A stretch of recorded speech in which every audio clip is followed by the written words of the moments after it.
Agora que a Catedral de Notre-Dame está quase pronta, a gente tem um ótimo motivo para comemorar. Primeiro, ela vai ser reinaugurada em breve. E, além disso, as inúmeras relíquias que foram preservadas aqui dentro ao longo de mais de 800 anos, tanto relíquias como obras de arte, quase todas elas foram preservadas e estão intactas até hoje. Sabe quem vai mostrar isso para vocês? É o Sérgio Patrick.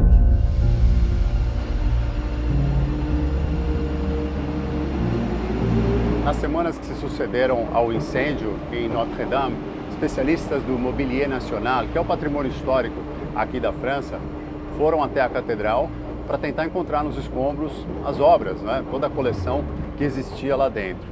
E tiveram uma boa surpresa, porque muita coisa só estava molhada por causa do combate ao incêndio ou suja de cinzas por causa do incêndio, da fuligem que caiu nessas obras de arte. 13 pinturas de uma coleção do século XVII foram levadas para a sede do patrimônio histórico. A gente está indo para lá para dar uma olhada.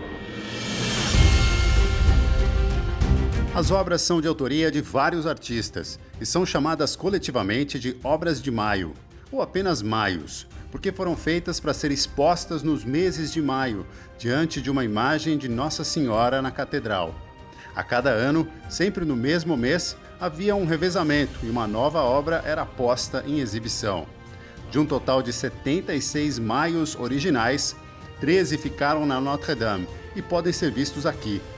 24 desapareceram ao longo dos séculos e o restante está em coleções particulares.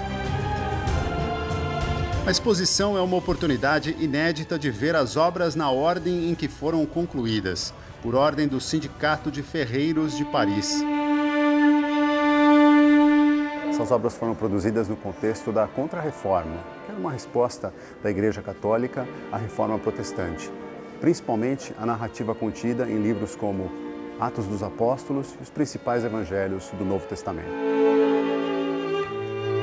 Esse quadro aqui de Aubin Vouet é de 1639, um dos mais antigos dos maios de Notre-Dame. Aqui a gente vê São Pedro chegando a Cesareia Marítima. Ele é recepcionado pelo centurião Cornélio.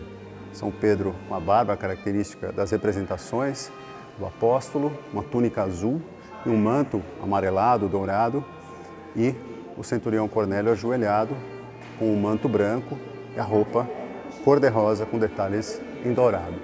Aqui a gente vê uma forte inspiração do mestre Caravaggio com o uso das cores fortes e também com o jogo de luz e sombra.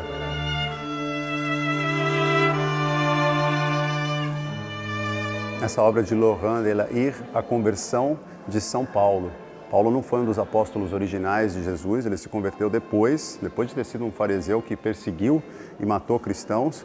Justamente nesse momento aqui, ia para Damasco, estava numa estrada a caminho de Damasco e teve o seu momento com uma visão, conversou com Jesus e a partir de então passou a ser o maior divulgador da mensagem de Jesus. Nesse quadro a gente vê Paulo no chão, olhando para cima, atônito, ainda com uma aparência jovem, se a gente comparar com outras representações de Paulo. O cavalo está caído também.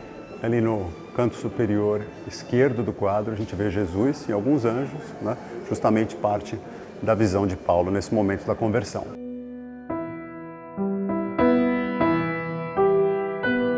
Aqui é a obra de Charles Lebrun, de 1647, o martírio de Santo André, um dos 12 apóstolos de Jesus, irmão de Pedro, né, que era Simão, os dois pescadores no Mar da Galileia. E Simão foi rebatizado por Jesus de Cefas, que significa pedra em aramaico, e assim chegou para a gente como Pedro, São Pedro. Santo André foi condenado pelos romanos por volta do ano 60 e foi crucificado num X, por isso o X é o símbolo de Santo André. E aqui a gente vê um detalhe que, segundo relatos, Santo André não foi pregado, mas sim amarrado à cruz. E a gente vê justamente o pé esquerdo de Santo André sendo amarrado por um soldado nessa parte do quadro. Nessa obra de Jacques Blanchard, de 1634, a gente tem uma representação do Pentecostes, né, que teria acontecido 50 dias depois da crucificação de Jesus, segundo os relatos, e que foi o momento que o Espírito Santo desceu para os apóstolos. A gente vê no detalhe do quadro umas pequenas chamas, né? Pequenas labaredas, como que vindo do céu, justamente para onde as pessoas todas aqui, os apóstolos, estão olhando nesse momento, e foi registrado no quadro de Blanchard. E essa é a imagem que ficava na pia batismal de Notre-Dame antes do incêndio. Nesse outro quadro de Charles Lebrun, o apedrejamento de Santo Estevão. Segundo o Ato dos Apóstolos, ele foi condenado por blasfêmia. Inclusive, um dos agressores era Saulo de Tarso, que depois da conversão se tornaria Paulo, São Paulo. Aqui a gente vê Santo Estevão de roupa branca, algumas pedras já sobre ele, bastante pálido. E o primeiro mártir do cristianismo olha para cima e vê Jesus ao lado de Deus. Estou saindo do prédio do Patrimônio Histórico aqui de Paris, num dia de chuva, mas que privilégio poder ver de perto essas obras que ficavam na Catedral de Notre-Dame e vão voltar para lá logo mais, né? Mais perto até do que a gente podia e vai poder ver na igreja, na principal igreja aqui de Paris. E, aliás, não só essas pinturas, não só essas obras, mas outras obras também que fazem parte do acervo vão voltar assim que Notre-Dame reabrir, além do tesouro que contém relíquias como a coroa de espinhos de Jesus. Tudo isso será colocado no lugar, será colocado de volta assim que a catedral ficar pronta.